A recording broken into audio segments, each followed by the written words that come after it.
Gente, muito boa noite. Muito bom estar aqui. Eu tinha sido convidado para falar sobre na aula magna e eu já tinha tudo mais ou menos preparado. E aconteceu tudo isso aqui. Eu falei, agora quero ver o que eu vou fazer para falar de teologia e ciências da religião. Na verdade, o que eu vou fazer aqui é ilustrar, a partir da minha própria área.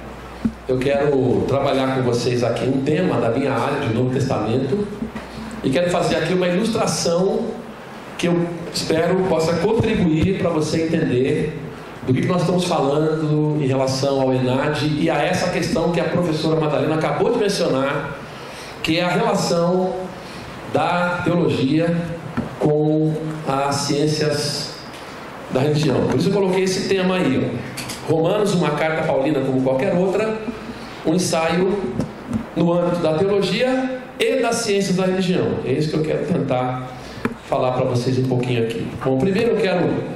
Tá funcionando aqui, tem que ligar, né?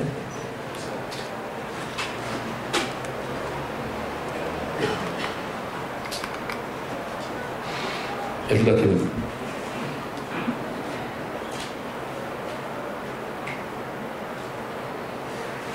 Você quer ir mudando aí?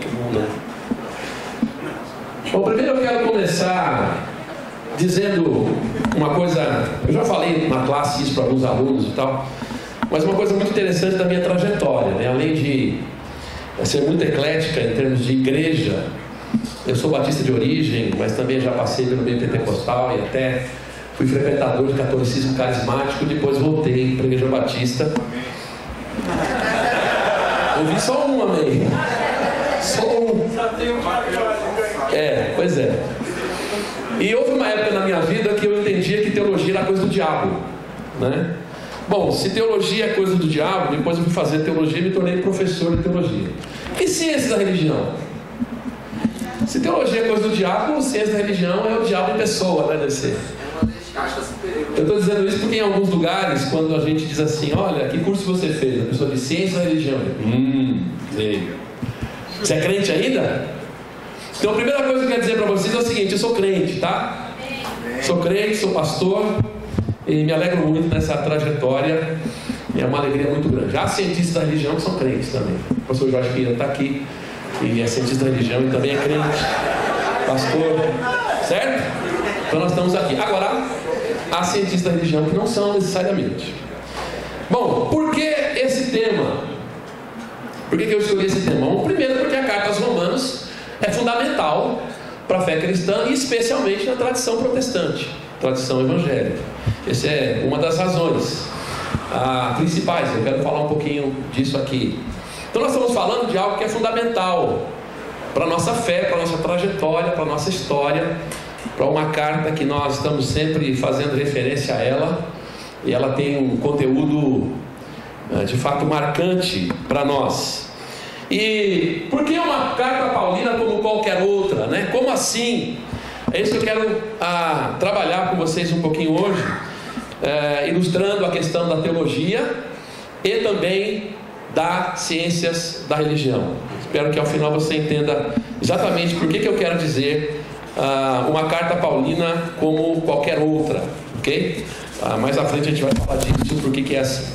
Bom, um fator que não dá para negar que é verdade: a carta aos Romanos tem uma história. Começa com o apóstolo Paulo, né?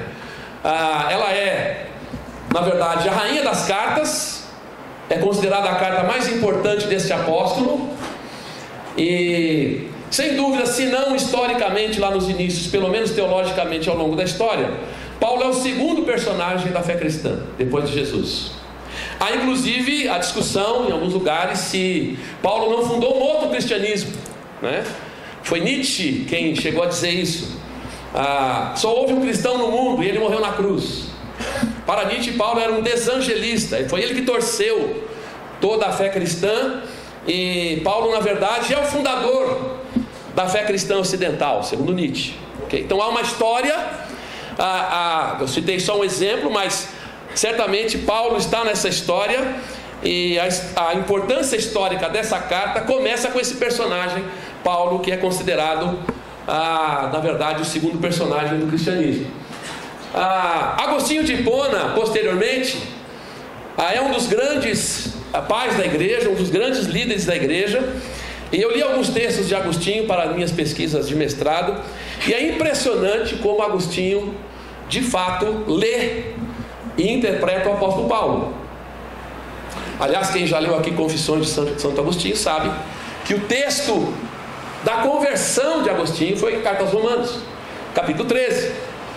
Há uma história lá que ele conta em Confissões, como aconteceu, que na verdade ele acabou caindo em suas mãos a leitura da Carta aos Romanos, capítulo 13, alguns versículos, e a partir dali, Agostinho, que era na verdade um devasso, um boêmio, um pecador, acabou se tornando cristão e um dos grandes líderes da história da fé cristã.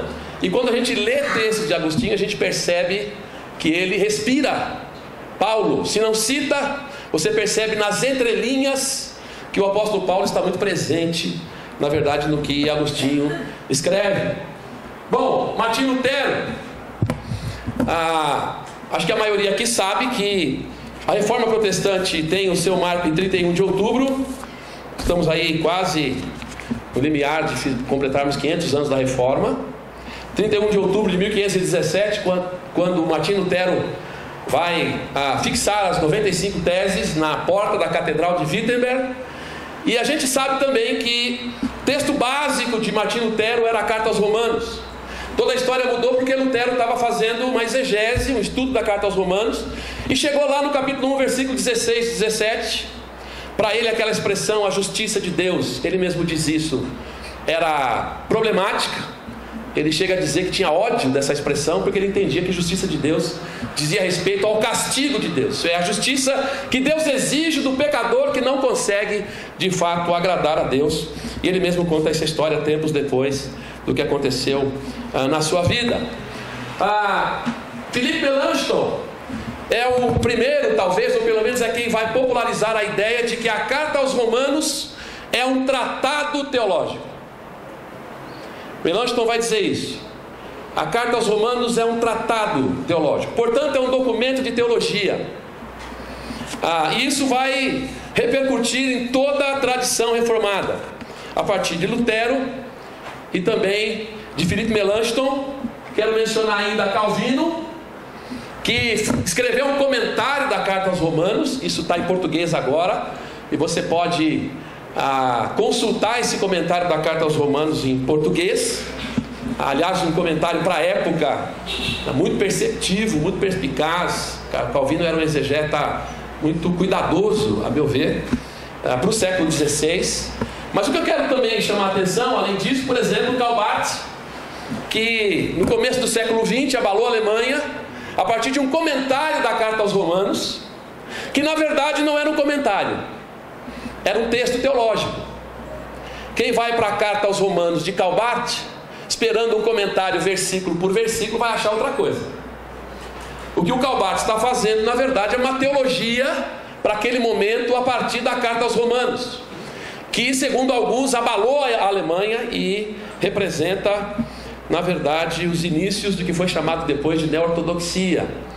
Então a Carta aos Romanos tem uma história na igreja cristã e uma história relacionada à teologia, à fé cristã. Ela foi citada, ela foi consultada, ela fez parte do âmago da Reforma Protestante, e já na Reforma Protestante ela é considerada um tratado teológico. E mais ainda do que isso, a meu ver, na verdade, de uma perspectiva teológica, que eu já falei, né? Philippe Melanchthon disse que Romanos é o sumário da doutrina cristã, e Lutero vai dizer que a Carta aos Romanos é o puro evangelho. Mas eu queria chamar a atenção para isso aqui, uma perspectiva teológica da Carta aos Romanos, no sentido de que, na verdade, a Carta aos Romanos passa a ser a chave para o entendimento de toda a Escritura e de toda a fé cristã. Essas palavras aqui são de Lutero, eu tirei só um trechinho, ok? Ele está contando tempos depois como foi, o que aconteceu lá em 31 de outubro de 1517, como tudo ocorreu, e eu coloquei em negrito ali para você observar o que ele está dizendo. Olha, ele vai contar a história e vai dizer: depois disso foi como se eu tivesse renascido e adentrado as portas escancaradas do paraíso. E aí ele diz: toda a escritura adquiriu um novo significado.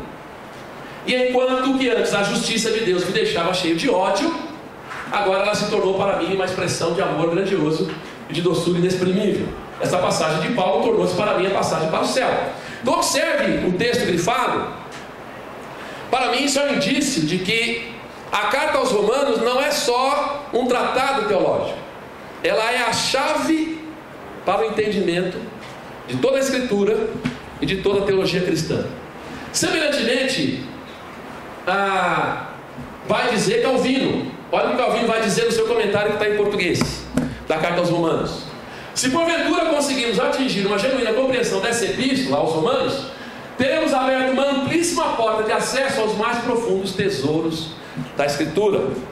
A meu ver, me parece que isso é um indício de que a carta aos Romanos se torna, na verdade, a chave hermenêutica da reforma. Isso é, toda a tradição cristã, toda a teologia cristã, o Antigo Testamento, tudo isso será lido à luz da justificação pela fé na carta aos Romanos, conforme Lutero, Calvino e a tradição reformada. Isso na tradição da reforma. Há uma declaração de Lutero que eu vi em certa ocasião, e eu não coloquei aqui porque eu não achei a fonte. Se alguém souber, me ajude. Foi atribuído a Lutero, mas eu não sei, às vezes alguém diz que foi ele que disse, mas não foi ele que disse, né? Se alguém souber a fonte, me diga, eu ficarei muito grato. Eu li num livro dizendo que Lutero teria dito o seguinte: se nós tivéssemos somente os Salmos, o Evangelho de João e a carta aos Romanos, nós não perderíamos nada do Evangelho. Não precisava mais nada, só isso.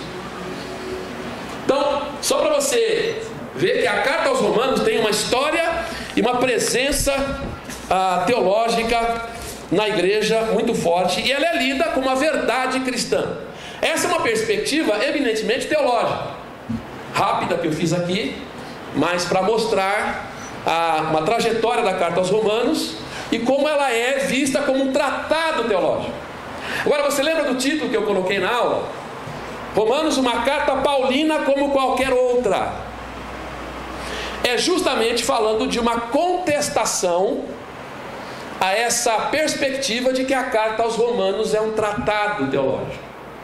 E eu quero falar disso com vocês, mas antes eu quero mencionar a perspectiva da ciência da religião e tentar ilustrar como a teologia e ciência da religião transitam ou transitariam na discussão da carta aos Romanos, desse tema. Ao invés de escolher um texto da carta aos Romanos, eu preferi escolher a questão do motivo da carta. Eu vou falar daqui a pouquinho sobre isso. Mas antes eu quero falar sobre ciência da religião. Essa definição você acha inclusive na internet, tá? O que é a ciência da religião? É uma pesquisa multidisciplinar do fenômeno religioso. Veja bem, é fenômeno religioso. Está interessado com o fato, interessado no fato, não em julgar o fato, não em fazer juízo de valor, se é certo ou errado, mas o fenômeno religioso, o fato de que a religiosidade está aí, as religiões estão aí, a fé cristã está aí, mas ela faz essa pesquisa multidisciplinar a partir das várias ciências humanas, como a sociologia, a filosofia, a antropologia, a história, a psicologia e até mesmo a teologia. Só que a teologia aqui, entendida como história das crenças. Teologia aqui não é como verdade a ser absorvida, a verdade a ser abraçada, mas a teologia como uma história das crenças, como, por exemplo, eu vou falar depois sobre isso, mas a carta aos Romanos como as crenças de Paulo. Isso seria uma perspectiva mais ou menos da ciência da religião. Então observe que a perspectiva é usar outras disciplinas das humanidades para, a partir delas, fazer pesquisa de religião. Agora, e na área, que é a minha área, que é a área chamada de Bíblia, Novo Testamento, ou coisa assim. Então nós queremos falar um pouquinho sobre isso, tá? E a Bíblia? E a carta aos Romanos? Como é que se encaixa nessa perspectiva, que agora já não é mais a perspectiva da teologia, mas essa perspectiva que eu acabei de mencionar, que é uma pesquisa multidisciplinar. Então eu quero ilustrar um pouquinho isso para vocês, ok? Tentar ilustrar um pouquinho essa questão. Primeiro, a Bíblia, ou melhor dizendo, o Novo Testamento e a carta aos Romanos, nesse caso, se insere no que se chama de literatura e religião do judaísmo / cristianismo primitivo. Eu coloquei aí judaísmo / cristianismo primitivo de propósito, porque há uma tendência nas ciências da religião de não perceber uma separação entre judaísmo e cristianismo nesse período, só posteriormente. Judaísmo e cristianismo são, na verdade a fé cristã aí é um grupo ou é uma seita, não sei qual é o nome que você pode dar, mas faz parte da gama judaica, faz parte de todo o complexo judaico do período. Não há uma separação entre cristianismo e judaísmo como duas religiões distintas no primeiro momento. Então, é numa literatura e religião desse período, dos inícios. Da perspectiva da ciência da religião, é assim que o que nós chamamos de Novo Testamento e a carta aos Romanos serão entendidos como documentos que dizem respeito a esse período, ok? E a carta aos Romanos, portanto, ela é, na verdade,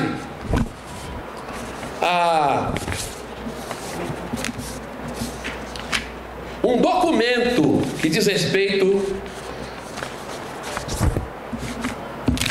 a esse judaísmo e cristianismo que eu acabei de mencionar para você. Então, entre os vários documentos, a carta aos Romanos é um documento que você tem em mãos, uma fonte para você estudar a religião na antiguidade, no caso aí, judaísmo e cristianismo primitivo. Veja que, da perspectiva da ciência da religião, eu não estou falando de uma teologia que se abraça, que se crê.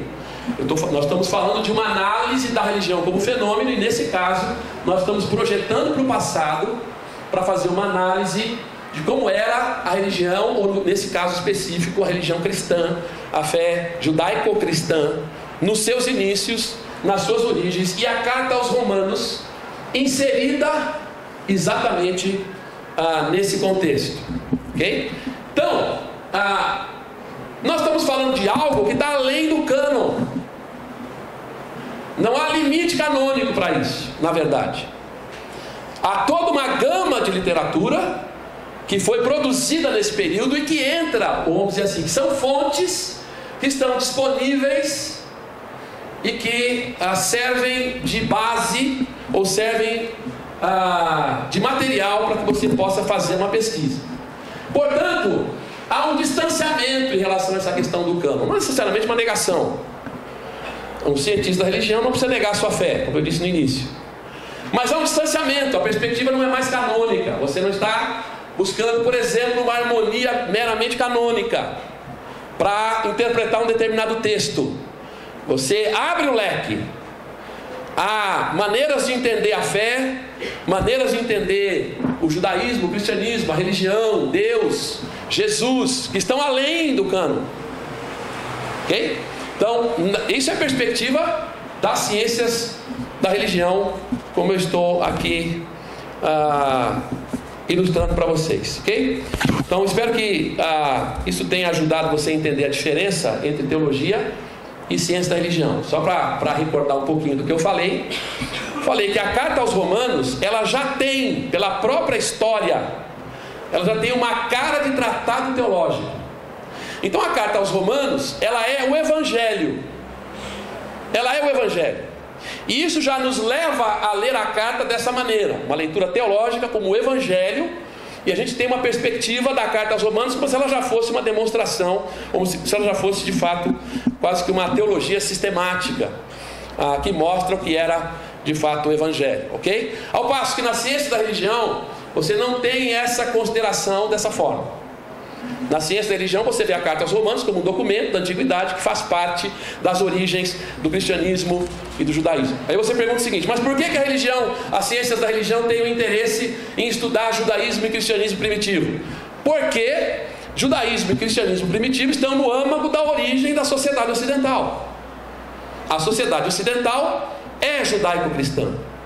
Portanto, entender as origens é importante desta perspectiva, inclusive para entender o aspecto religioso dessas origens, no caso, e portanto é nessa linha que a ciência da religião vai trabalhar em relação no caso, a carta aos Romanos. Então, observe que eu mostrei uma perspectiva mais teológica, uma perspectiva da ciência da religião, e agora eu vou particularizar na carta aos Romanos, porque eu quero mencionar por que eu coloquei aquele título, né? A carta aos Romanos, uma carta paulina como qualquer outra. Vou falar um pouquinho da perspectiva teológica, da ciência da religião, tentando ilustrar isso que eu fiz agora no geral, tá bom? Então vamos lá. Uma questão importantíssima na carta aos Romanos é o propósito maior ou principal dessa carta. Nós sabemos que o apóstolo Paulo disse que queria visitar Roma. Eu não vou ler o texto aqui porque vocês são bons de Bíblia, né? E sabem ler, sabem o que eu estou falando. Capítulo 1 de Romanos, ele já fala: olha, eu quis visitar vocês, mas eu não pude ir, não pude estar lá. No final do capítulo 15 ele volta ao assunto, falando dos seus planos. Aliás, eu vi aqui que o Melhorança vai falar sobre os planos missionários baseados nos planos de Paulo. Provavelmente ele vai fazer referência a Romanos 15, porque Paulo está dizendo na carta: olha, eu queria já ter ido aí, mas eu não pude ir. E quando for para ir, eu quero a partir de vocês ir para a Espanha. Então ele explica por que ele quer visitar Roma, como diz Douglas Moo, tá? Paulo não conhecia a igreja de Roma. Paulo tentou ir até lá, mas foi impedido. Ele fala dos seus planos em visitar a igreja em breve, isso tudo eu acabei de falar. Mas nós temos uma igreja tipicamente gentílica. No capítulo 1, versículo 13, esse eu vou ler, tá? Paulo diz assim: porque não quero, irmãos, que ignoreis que muitas vezes me propus a ir ter convosco, no que tenho até agora sido impedido, para conseguir igualmente entre vós algum fruto, como também entre os outros gentios. Isto é, eu quero conseguir algum fruto entre vocês, assim como entre os outros gentios. Aqui nós temos uma impressão de que a igreja de Roma é tipicamente gentílica. Há vários exegetas que assinam embaixo, que eu estou dizendo aqui. A igreja seria tipicamente gentílica nesse momento que Paulo está escrevendo. Porém, a carta tem um pesadíssimo conteúdo judaico. Claro que alguém vai dizer assim: mas Paulo era judeu, todo o Novo Testamento tem esse conteúdo judaico. É verdade. Mas por que esse conteúdo? O que justifica este conteúdo? Esta ênfase tão grande nas questões judaicas. Abraão, capítulo 4, por exemplo, é nesta carta que Paulo tem um longo trecho, do capítulo 9 até o 11, para falar sobre Israel e o Evangelho. Ele trata da relação de Israel como nação e a sua relação com o Evangelho. Por que Israel rejeitou o Evangelho? Esse é o tema de 9 a 11. Então, por que esse conteúdo? Porque ele escreve com todo esse conteúdo. Está falhando aqui. Vamos ver. Muito bem. Acho que é assim, né? Isso mesmo. Douglas Moo é um exegeta americano que disse isso: o apóstolo Paulo explica por que queria visitar Roma, mas não revela claramente o que o teria levado a escrever essa epístola. Isso é, nós sabemos que ele queria visitar Roma, e sabemos que ele escreve dizendo que ia ir para lá. Mas por que a carta tem esse conteúdo? Exatamente esse conteúdo, dessa forma, dessa maneira. Porque essa carta nos fala de uma igreja tipicamente gentílica, mas que tem um tratamento bem amplo, referindo-se a judeus. Eu quero, sobre isso, mencionar para vocês, e depois eu vou tentar ilustrar, dois polos em relação a esses motivos da carta, tá? O primeiro, do lado esquerdo de vocês, é o que acompanha a tradição de Melanchthon, que eu mencionei, e vários outros. Paulo apresenta o seu evangelho aos romanos para receber apoio. Ele quer ir lá para Roma, de lá ir para a Espanha, ele está apresentando o seu evangelho aos romanos para receber apoio. Isso é uma maneira de justificar o propósito na linha do Melanchthon. Carta aos Romanos é o evangelho de Paulo, ou como disse Lutero, o evangelho puro. Paulo apresenta o seu evangelho a quem possa interessar. Nesse caso, a carta aos Romanos já é atemporal. Ela não tem mais uma aplicação direta à igreja de Roma, mas ela recebe um aspecto atemporal. Aliás, melhor dizendo, o aspecto atemporal é o que na verdade prevalece, em detrimento do aspecto contingente, do aspecto local da igreja. Por exemplo, Dieter Borken é um pesquisador alemão que diz o seguinte: a carta aos Romanos é o último testamento de Paulo, provavelmente escrita lá pelo ano 57. Se alguns pesquisadores estiverem corretos, Paulo já era mais ou menos um 60ão, já começou a perceber que tem mais passado que futuro, né? E aí ele escreve um testamento do seu evangelho, da sua fé, para deixar para a igreja de Roma e para deixar para a posteridade.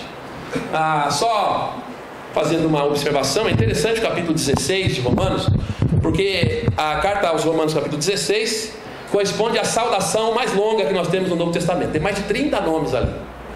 Mas o que é interessante é que em alguns manuscritos esse capítulo 16 não aparece, o que, a meu ver, demonstra que a carta realmente se torna circular depois. Provavelmente a mesma coisa aconteceu com a carta aos Efésios. Então isso aqui é a carta aos Romanos como um tratado teológico. Desse lado aqui é aqueles que entendem o seguinte: não, o propósito, o motivo maior da carta não estava relacionado ao ministério de Paulo, mas a uma situação da igreja.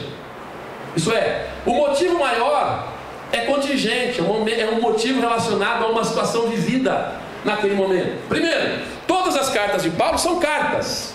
Isso é, todas elas têm motivos ligados às situações das igrejas para as quais essas cartas foram enviadas. Na carta aos Romanos é interessantíssimo, eu fiz um apanhado disso, não vou mostrar tudo agora, mas, por exemplo, no famoso tema da carta que você conhece, a gente geralmente enfatiza bastante a justiça de Deus, creio eu, não sem motivo. Essa mesma justiça de Deus, no versículo 16, vai aparecer desenvolvida lá no capítulo 3. Mas no meio desse versículo 16, ele diz uma expressão interessante: primeiro do judeu, depois do grego. Essa mesma expressão vai aparecer no capítulo 2. E essas relações entre judeus e gentios estão bem presentes ao longo da carta. Por exemplo, naquele famoso trecho que eu mencionei, do capítulo 9 ao 11, quando Paulo trata do futuro de Israel e do porquê Israel rejeitou o evangelho, ele interpela os gentios da igreja, se dirigindo individualmente, e tu que é gentil, dizendo: cuidado para você não ficar orgulhoso, porque eles são o tronco, nós somos na verdade os ramos, mas eles são o tronco. Então isso denota que há alguma coisa mais contingente, mais relacionada a uma situação específica. E aí eu quero mencionar isso aqui para ilustrar a questão da ciência da religião e de como é só uma ilustração, há muitas outras possibilidades. Um fato interessante que alguns pesquisadores notam é que em 49 antes de Cristo, o imperador Cláudio expulsou os cristãos de Roma. Isso está relatado em Atos capítulo 18, versos 1 e 2. Lá diz que Priscila e Áquila foram para Corinto porque o imperador Cláudio tinha expulsado os judeus de Roma. Interessante é o testemunho de Suetônio, um livro chamado A Vida dos 12 Césares, quando ele menciona justamente isso, que por causa de um tumulto em Roma, Cláudio expulsou os judeus. E esse tumulto estava relacionado a um tal de Crestos. Os historiadores entendem, de modo geral, que Suetônio, na verdade, fala de Crestos, é uma referência a Cristo. E isso se reporta a uma discussão ou uma polêmica criada entre judeus por causa da pregação do Evangelho em Roma, nas sinagogas de Roma. É assim que os historiadores entendem essa referência que nós temos aqui de Suetônio. Então vamos lá. A gente vai chegar lá para ilustrar o que eu quero dizer, tá bom? A expulsão dos judeus por Cláudio, que eu mencionei. Só que Cláudio morre no ano 54. Logo depois, 5 anos depois.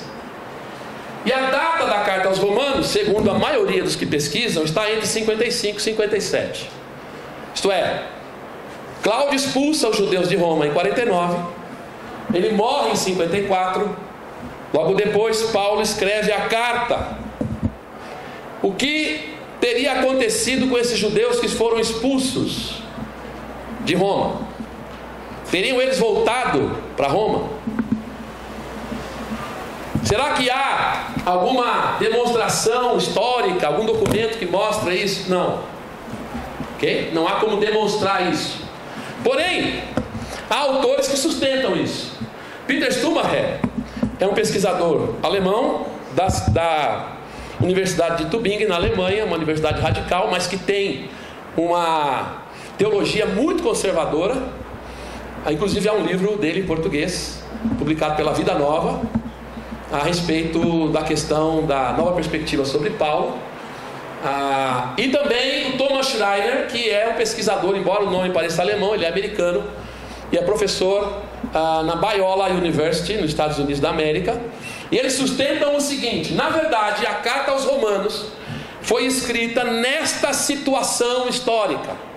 Porque a carta nos fala, nos dá essa impressão de que a igreja é tipicamente gentílica, mas tem um conteúdo judaico tão notório, tão marcante, tão significativo.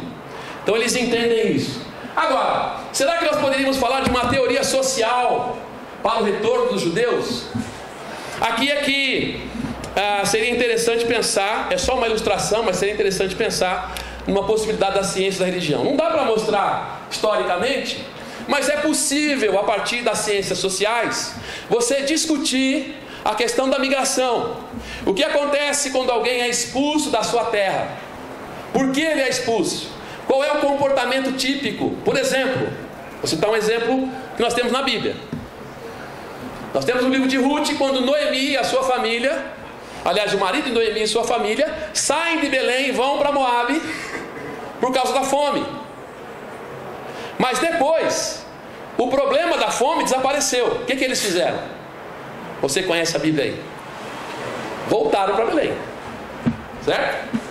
Será que é possível a gente construir uma teoria social usando as ciências sociais e dizer o que acontece quando você tem essa situação de migração que geralmente, às vezes geralmente é forçada por alguma razão, diretamente ou diretamente, mas geralmente quem sai da sua terra para ir para outra terra, ou porque foi expulso, ou porque a situação está ruim, algum motivo desse tipo ele tem.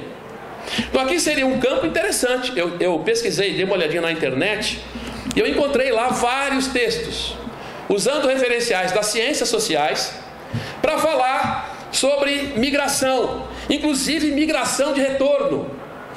Como é que você pode estudar esse tema? E será que esse tema poderia nos ajudar a entender melhor o que poderia ter acontecido na igreja de Roma? Será que nós poderíamos, pelo menos, reforçar melhor essa teoria de Schumacher e de Schreiner, de que o que nós temos aqui é uma carta que foi escrita quando os judeus estavam voltando para Roma? Imagina só, eles saem em 49, sai todo mundo. Quem é que fica na igreja? Quem não é judeu. Naturalmente vai tomar conta do ambiente. 5 anos depois começam a voltar os judeus. Como é que fica esse relacionamento entre gentios e judeus? Então veja bem, uma questão que o apóstolo Paulo já conhecia muito bem, que era a relação entre judeus e não judeus na igreja, uma questão que ele já convivia com isso ao longo da sua trajetória, porque Paulo era apóstolo dos não judeus, e certamente você sabe disso, isso está presente nas suas cartas. Ele teve que lidar com essa questão frequentemente. Porém aqui nós temos uma coisa muito específica, muito contingente. Há uma situação muito específica: judeus voltando para a igreja de Roma, e agora o relacionamento entre judeus e gentios precisa ser reajustado. E é nesse momento que Paulo está escrevendo a carta. Ele precisa e quer o apoio da igreja para ir para a Espanha. Mas há uma situação muito específica que ele conhece bem, que é a relação entre judeus e não judeus. Então veja bem que isso foge um pouquinho da história de que a carta aos Romanos é um tratado teológico de Paulo. E pode ser que nós estejamos meramente repetindo desde Melanchthon que a carta aos Romanos é um tratado, e encarando a carta aos Romanos como um tratado, mas nós temos que, de uma certa forma, questionar isso. Será que esta é a única carta de Paulo que não é exatamente uma carta, que é um tratado? Se é um tratado, alguns vão dizer, por que faltam temas importantíssimos, como uma cristologia mais desenvolvida? Por que Paulo nem menciona, por exemplo, a Eucaristia, a ceia do Senhor, que é um elemento tão importante para a teologia? Não aparece. Por que a escatologia não é desenvolvida? Se Paulo pretendeu deixar um último testamento, o seu evangelho, para a igreja de Roma, por que esses temas, que são importantes em outros momentos, que aparecem em outros momentos, circunstancialmente, por que esses temas não aparecem na carta aos Romanos? Então veja que eu tentei ilustrar aqui a ciência da religião, como isso seria, e como seria possível trabalhar com a ciência da religião, uma perspectiva um pouco diferente. Então eu quero falar um pouquinho de alguns desdobramentos. Eu tenho um pouquinho de tempo ainda, eu posso falar de alguns desdobramentos em relação a isso, porque, como eu disse no início, eu sou pastor, né? Eu tentei ilustrar aqui ciência da religião, mas a gente tem que fazer aplicação, pensar um pouquinho nisso para o ministério também e tudo mais. Só para a gente ver como isso é importante, tá? A gente vai ver que a interpretação, a leitura da carta aos Romanos como um tratado teológico e as implicações disso, e essa leitura tem implicações para a prática pastoral e tudo mais. Alguns desdobramentos teológicos que eu mencionaria em relação à carta aos Romanos. Primeiro, a ênfase na justificação pela fé versus a mera repetição do passado. Será que nós não deveríamos pensar um pouquinho que, se nós não estamos meramente repetindo a justificação pela fé de Lutero e de Calvino, que aconteceu, o modo como aconteceu há 500 anos atrás e não agora. Eu estou ilustrando aqui, por exemplo, com as 95 teses de Lutero. Eu tive a oportunidade, você encontra isso hoje na internet, facilmente. Eu tive a oportunidade de ler as 95 teses, e a primeira impressão que eu tive foi, não tem nada a ver comigo. Tive essa impressão. O que isso tem a ver comigo? Não tem nada. Eu senti aquela sensação de estar lendo algo que dizia respeito a outro tempo, a outra época, que tem pouco a ver comigo. São as 95 teses de Lutero. Depois eu me dei conta e falei, não, mas isso é absolutamente natural. Por quê? Porque as 95 teses de Lutero são para o tempo de Lutero. A Reforma não tratou meramente da justificação pela fé, mas tratou da justificação pela fé em relação à situação da igreja, em relação ao papado, em relação às indulgências, em relação a tudo aquilo que estava acontecendo naquele momento. Então a justificação pela fé na Reforma Protestante tem um contexto, tem um momento de fé, um momento religioso. Então, só para ilustrar um pouquinho em relação a isso, eu trouxe aqui também uma coisa interessante. A Reforma Radical Anabatista, com a qual nós temos uma relação próxima. Interessante que esse autor aí, o Driver, diz o seguinte, que a Reforma Radical Anabatista enfatizou mais a obediência da fé do que a justificação pela fé. A expressão obediência da fé aparece na carta aos Romanos, logo no início, para abrir a carta, e no final, para fechar a carta. Obediência relacionada à fé, de alguma forma. Isso, segundo o Driver, só para a gente pensar um pouquinho, né? A tradição anabatista, que tem uma certa relação com batistas e igrejas livres, na verdade enfatiza também a obediência da fé. E eu quero mencionar aqui algumas outras coisas. Desdobramentos pastorais. Primeiro, o antissemitismo. Isso é histórico isso. A igreja acusa judeus de terem rejeitado Jesus. E a pergunta é se uma leitura meramente repetitiva da justificação pela fé não leva a isso. A ideia de ser contra judeus, porque para eles a salvação é pelas obras, meramente pelas obras. Então eles são aqueles que crucificaram Jesus e que pregaram a salvação pelas obras. Ou a outra mão da mesma via. É uma via dupla, de duas mãos, que é a judaização recente da igreja.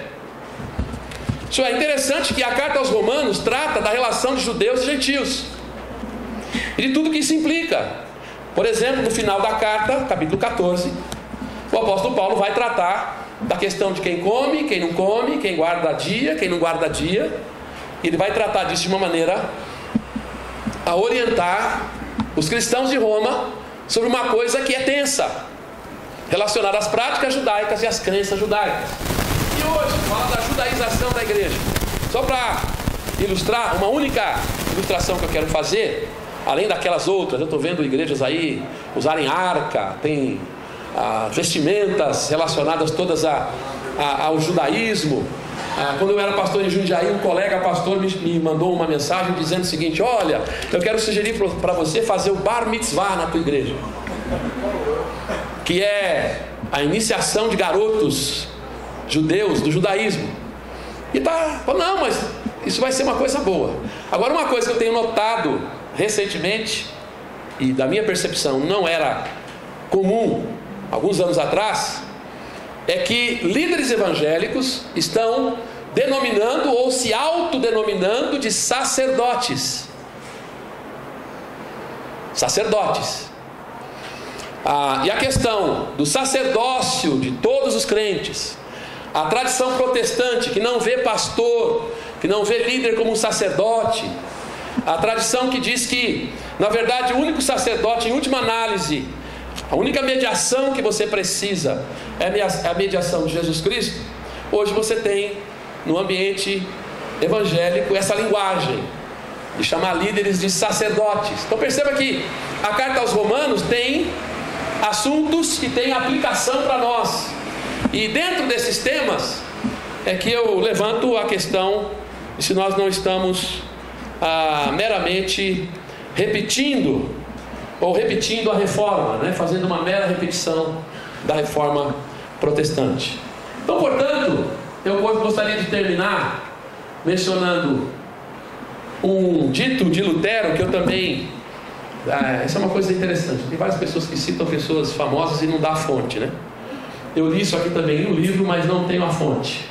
Mas Lutero teria dito isso: se nós pregamos o evangelho ortodoxo, correto, sem aplicação à realidade vivida, então nós não estamos pregando evangelho nenhum. Então eu quero fazer agora só uma amarração. Nós estamos falando de uma perspectiva teológica e uma perspectiva das ciências da religião. A perspectiva teológica, ela é importante, ela é válida. Aliás, o curso aqui é de teologia, e de maneira nenhuma a ideia é dizer que a teologia não é válida, mas nosso interesse aqui é falar da teologia e da ciência da religião em relação ao exame que será feito e tentar contrastar as duas áreas. E só fazendo uma retomada, a teologia, ela trabalha com as crenças, com a fé. E geralmente quando você fala de teologia, do curso de teologia, você tem que perguntar: qual teologia? Está falando de uma teologia católica? Está falando de uma teologia protestante? Está falando de uma teologia X, Y, Z? Porque uma teologia diz respeito a doutrinas, a fé que você abraça.